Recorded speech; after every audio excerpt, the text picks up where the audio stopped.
Well, guys, I've been talking about this a lot lately, but never have I seen a better video that concisely breaks it down and substantiates it with data. And a lot of this data is brand new. So to be fair, I have been going off of vibes when I've talked about this before. Now we know for a fact it's real. And it's because of some studies that have come out. But let's not get ahead of ourselves.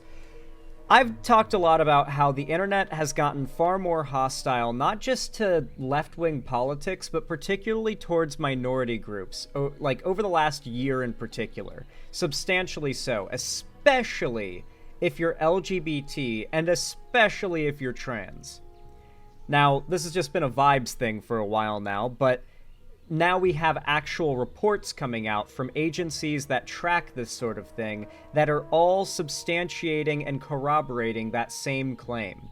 And their claim is that not only culturally has the internet gotten far more abusive towards LGBT people, but on top of that, all the largest tech giants, the Facebooks, the YouTubes, the Instagrams, and TikToks of the tech world, these massive companies have all rolled back their policies around hate speech and abuse and harassment to not include things like, in the case of YouTube, for instance, I'm not even joking about this, less than a week ago, YouTube no longer includes gender identity as a protected group.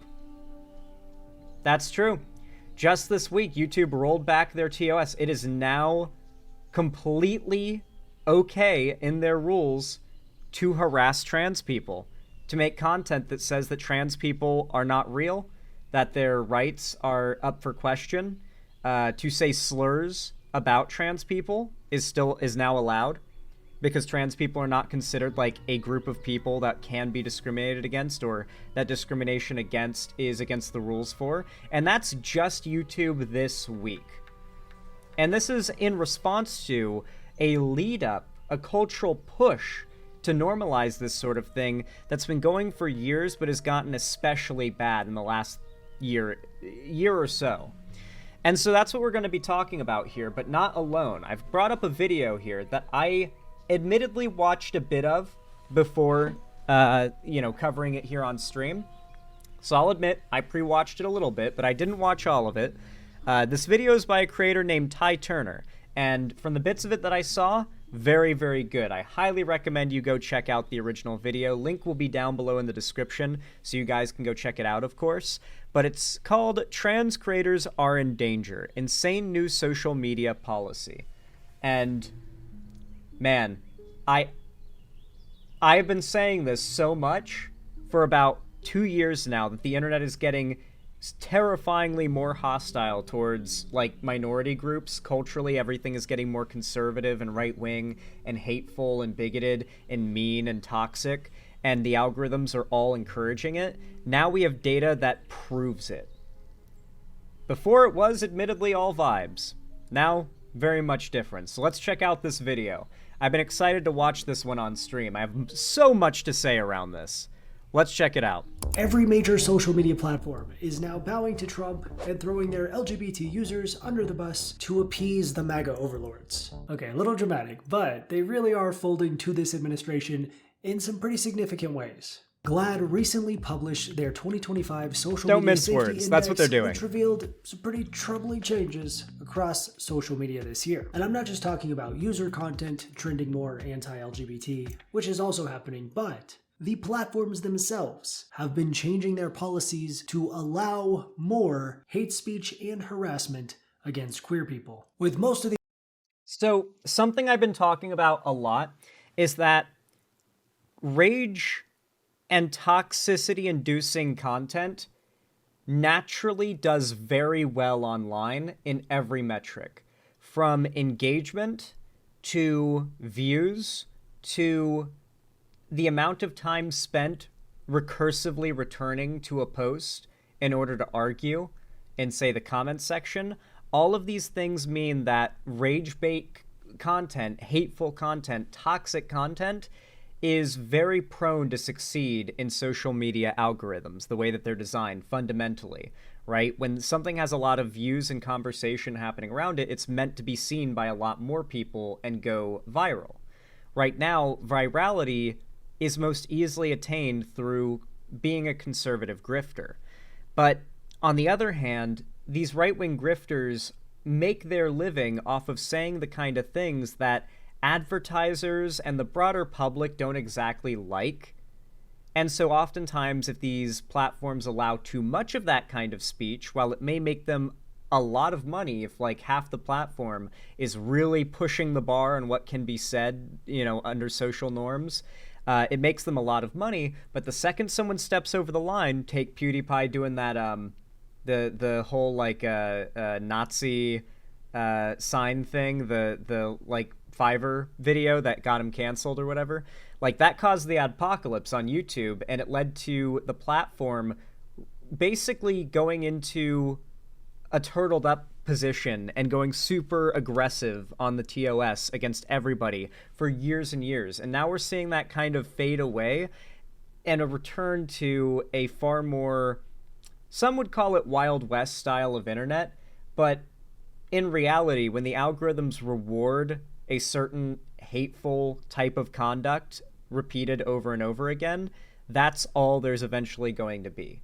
And so these platforms have decided, since there's less social pressure to actually, enforce TOS around this type of hateful speech and content and whatnot, that instead of doing so, they're going to, they're going to just kind of wash their hands of it. They're going to look the other way. They're going to make as much money off of it as they can. And if in like 3 or 4 years or something, society starts to get a little more progressive and the internet starts to put a little pressure on Google to roll back some of its TOS, bring it back to what it was, then they will. But they want to make as much money off of hate as they can before they can't anymore. It's really that simple. Like, none of these platforms or the corporations running them ever cared.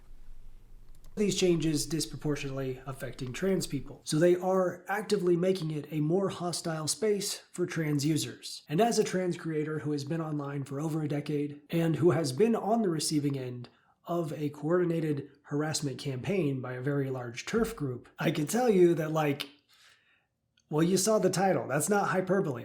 This stuff gets real life dangerous fast. People are crazy. They do crazy shit. And having less protections and less tools. True. Well put, possibly impossible. Yeah, it's different. People back then usually weren't rewarded for being their worst selves. It was a Wild West, but you were incentivized. You weren't, but you were not incentivized to harm other people for no reason. It's so much worse now. Exactly. To be able to mitigate that on the platform just adds a huge unnecessary risk to our jobs and makes us easy targets. And it makes it harder for us to create a safe space for our viewers on these platforms. So today we're going to take a look at Glad's report, go over what these platforms are doing, and talk about how these changes affect the big us. five. So here are the key findings from Glad's 2025 Social Media Safety Index. Recent hate speech policy rollbacks from Meta and YouTube, present grave. Yeah, we all know what Facebook has been up to. But YouTube's now following in Facebook's footsteps with this, going hard on trying to monetize the slop. YouTube loves the slop. The chud slop is their bread and butter. They want more of it, and they are now changing TOS in order to facilitate more. It's a lot like how Twitch kind of, normalizes the tanky stuff with their TOS. They very much apply their rules unfairly, from what I've seen. Threats to safety and are harmful to LGBTQ people on these platforms. Platforms are largely failing to mitigate harmful anti-LGBTQ hate and disinformation that violates their own policies. Platforms disproportionately suppress LGBTQ+ content via removal, demonetization, and forms of shadow banning. That's not as much of a problem on YouTube as it used to be, but it is definitely a current issue on TikTok. Anti-LGBTQ rhetoric and disinformation on social media has been shown to lead to offline harms. Like I said, gets real life dangerous real fast. Social media. I can't tell you how many violent terrorist attacks by right-wing radicals I've covered on this channel that were motivated by completely internet manufactured talking points. The entire idea that trans people are groomers that are trying to like brainwash kids into being trans originated from internet social media figures on the right. People like Blair White. It really started to get big around 2014 and 2015. I don't think it's original to that by any means, but like the broader popularization of it all happened online. And it does, in fact, lead to real-world violence, not just in the form of random lone wolf terrorist attacks. Christchurch is a good example, though that was targeting not trans people. Regardless, though, it can lead to real-world harm, but not just in the form of lone wolf terrorist attacks. On top of that, it can lead to harm in the form of bad politicians getting elected and forcing their will on those people through the government's power. Like, that's way scarier, arguably, because no one escapes the government.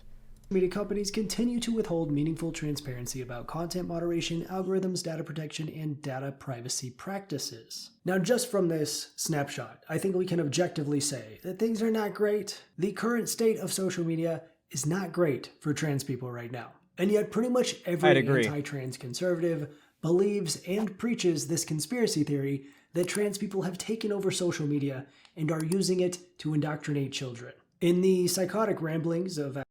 It's a very common trend for conservatives to have the upper hand, to have everything on their side, but then to also want to have sympathy. They have every advantage, but they also want the advantage of having a disadvantage on top of that.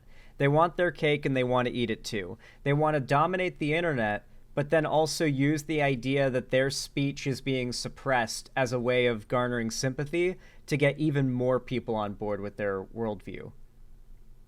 You know, it's basically like conservatives online are like the internet equivalent of those South African refugees, quote unquote, the white South African refugees who are claiming that, like Trump claims there's a genocide of white South African farmers.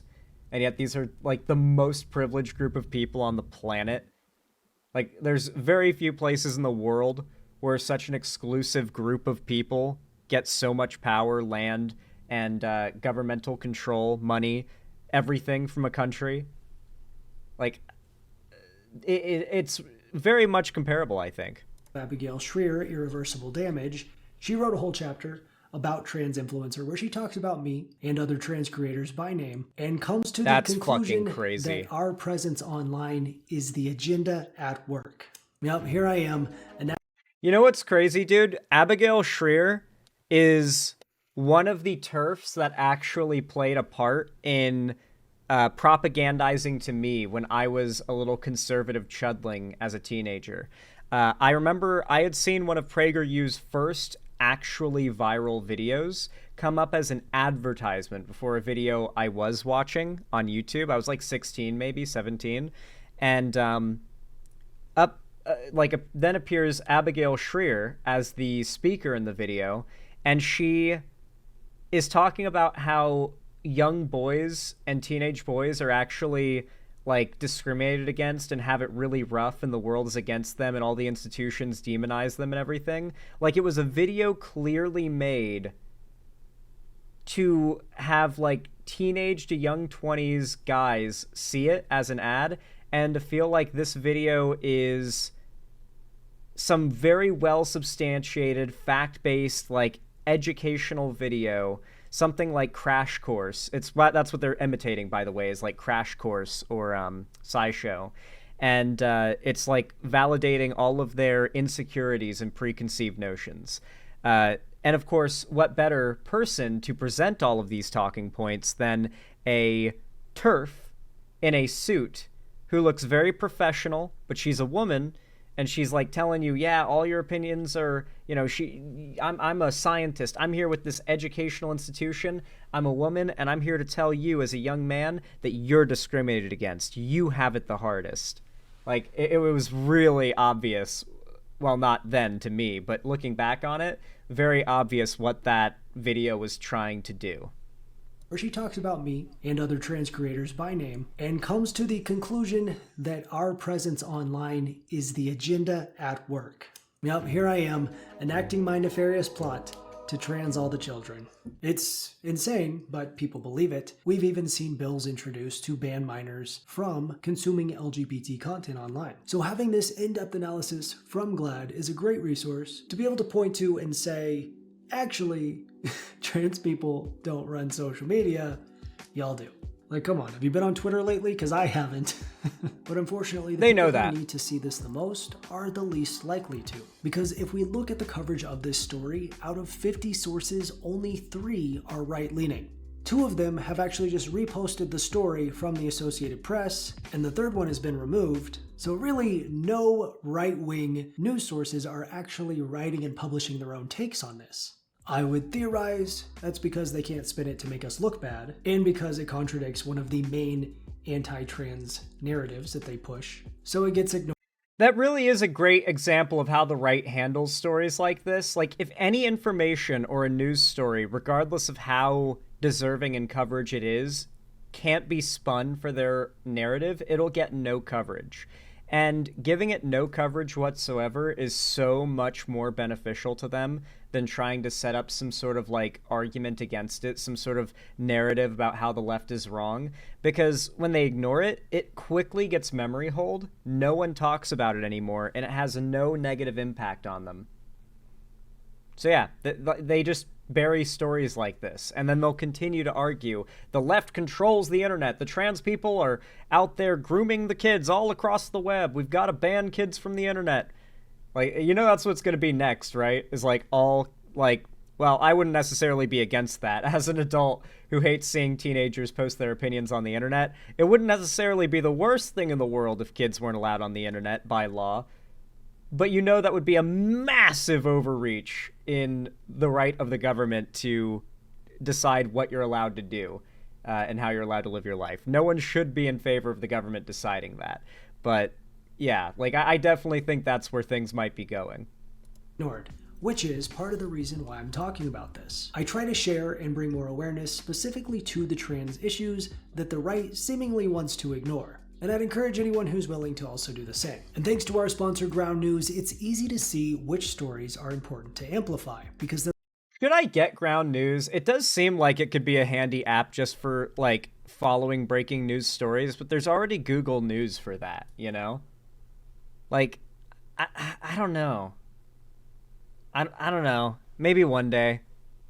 I'll ask some people who have it if it's actually good and if it's worth it. Their website and app compiles news coverage from around the world on a given story and gives us key insight on how various news sources cover that story. For example, left-wing queer news sources. Yeah, but there are already independent sites that tell you the bias of other, of like media outlets. I check that all the time. I have Ground News. Okay, people are telling me it's good, but I mean, I always just like, oh, I don't know the name. I don't know what this outlet is that's reporting on this. What's their bias and what's their reliability rating? There are tons of independent places that do that, so I'll usually just check manually. But if it just kind of bundles like Google News and the independent sites that fact check and bias check all into one app, that's pretty handy.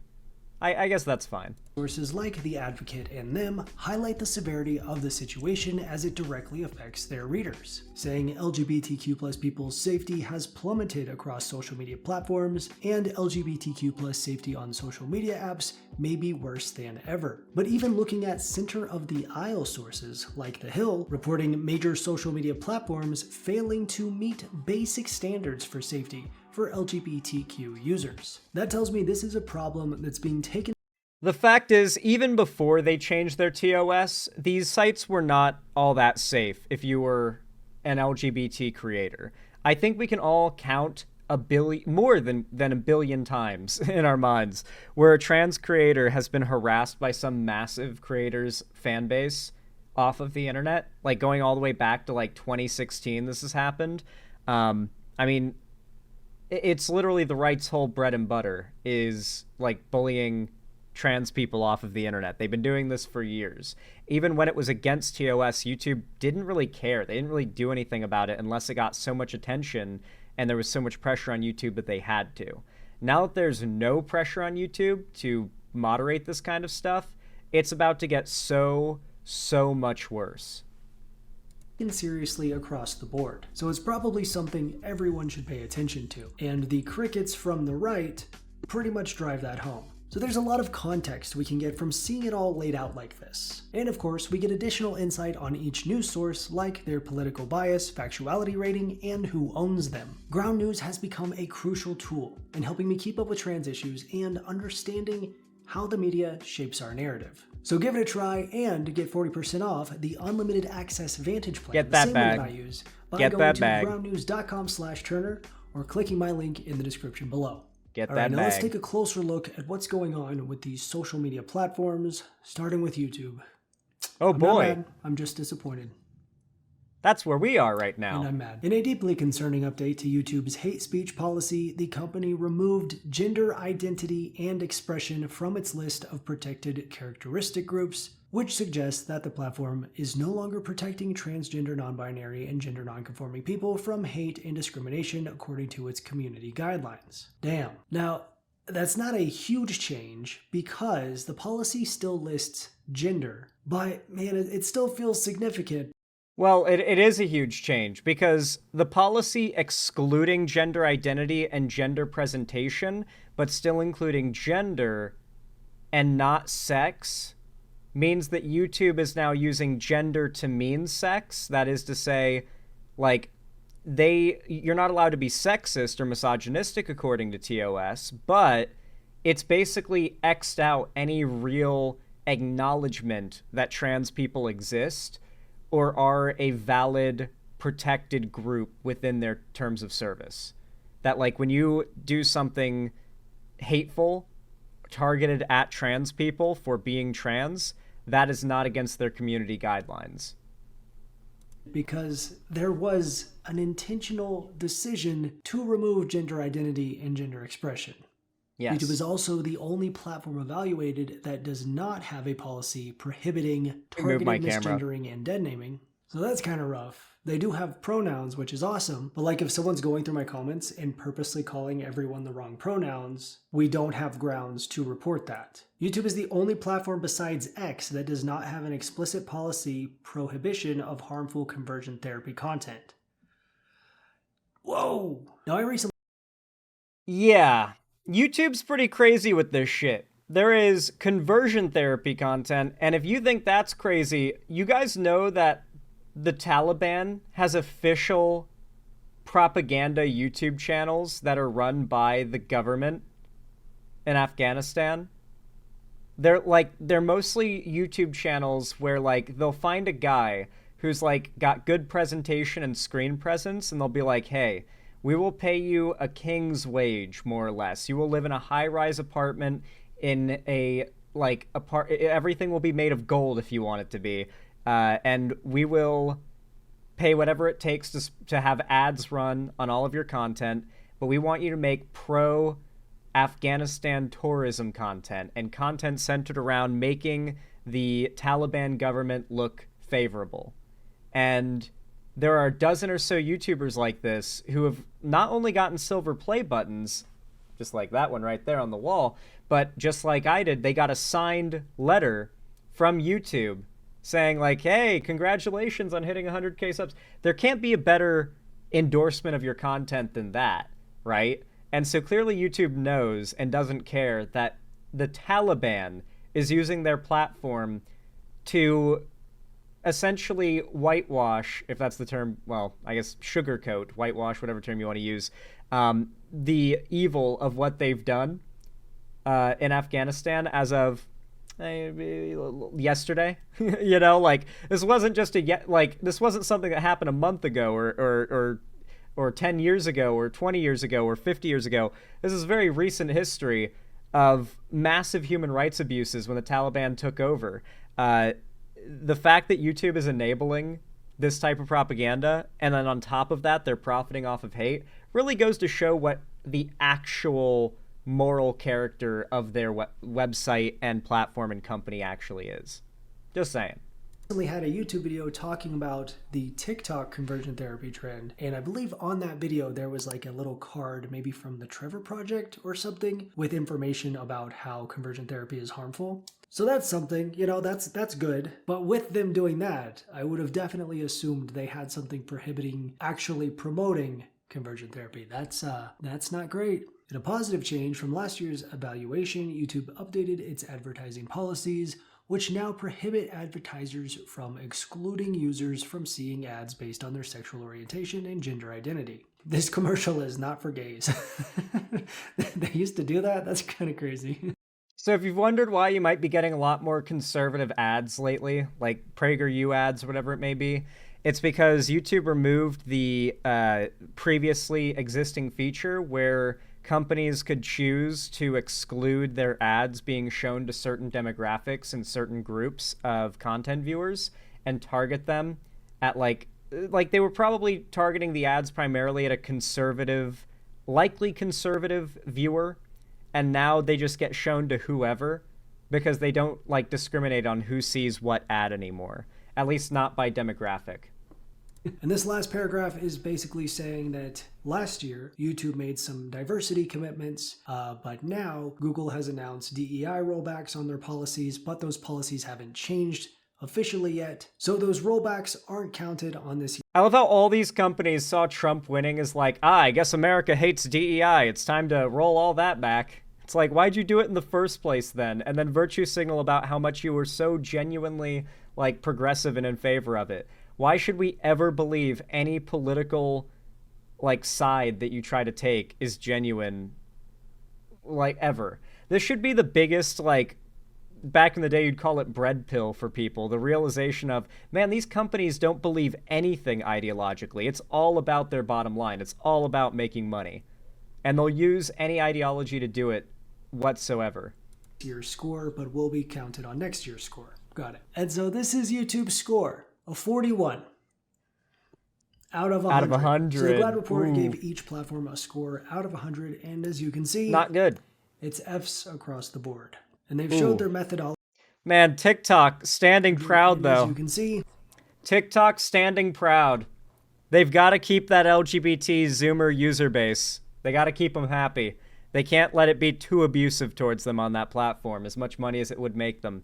But man, Facebook, the fact that YouTube is ranked below Facebook is crazy. That's actually wild. Threads is apparently worse. And obviously Twitter. Man, the fact that YouTube's only a bit better than Twitter, like, it feels like it's only this far off from Twitter, or X as they call it now. My God, this site has gone insane. it's Fs across the board. And they've showed their methodology. They have all these indicators and elements, and it's very in-depth, and they show you exactly how they score these things. So they're feel real free to deal check with this that out. data I'm not gonna go collection. through all this, but there's a lot of stuff that they consider when scoring. And as you can see, TikTok got the highest score with 56 because they didn't actively roll back their anti-hate and discrimination policies. Great work, guys. Maybe next you can stop randomly removing my videos without warning, or at least give me a way to dispute that. Some sort of review process would be nice before just one of my most viewed videos of all time is just gone. God, these platforms are so evil. Yeah, this is pretty much the state of the internet right now. I for a while now, when we talked about this, it's been sort of vibes-based, let's be honest, you know? Like, it's a real issue, and we could all tell it was real, but what evidentiary proof could you pull from to say that there's been a drastic increase in hate online? Now we know. The data has been collected, and it has been published. I highly recommend you watch the rest of Ty Turner's video. It's very good. It's quite solid. I very much think that you did a good job putting it together, and I'm quite happy with how it turned out.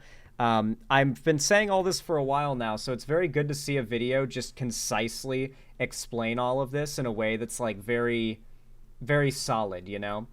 Regardless, though, go check it out, and if you enjoyed this segment, if you found what I had to say here in any way entertaining, educational, enjoyable, whatever it may be, then please consider leaving a like. Whether you're watching now or after the fact when it goes up as a video, every like on the stream and on my videos goes a long way to boost the channel and the algorithm, and it helps immensely.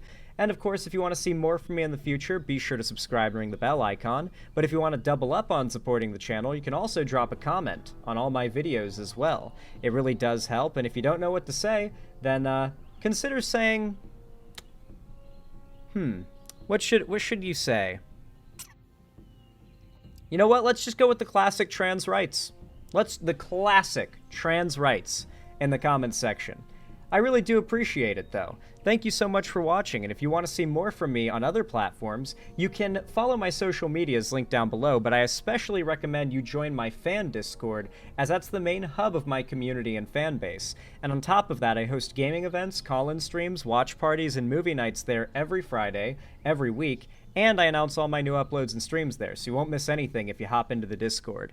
Finally, if you want to support me directly, financially, help me keep the lights on and a roof above my head here at the Xander Hall studio, then please consider donating, subscribing, or gifting a sub on my website, xanderhall.com/live, or support me through YouTube, Twitch, Streamlabs, StreamElements, Patreon, or buy some custom Xander Hall merch down below. Regardless of how I support, or how you support me, though, if I support you, with my content, I hope I do. Thank you so much for watching, as always, and I hope to see you again soon.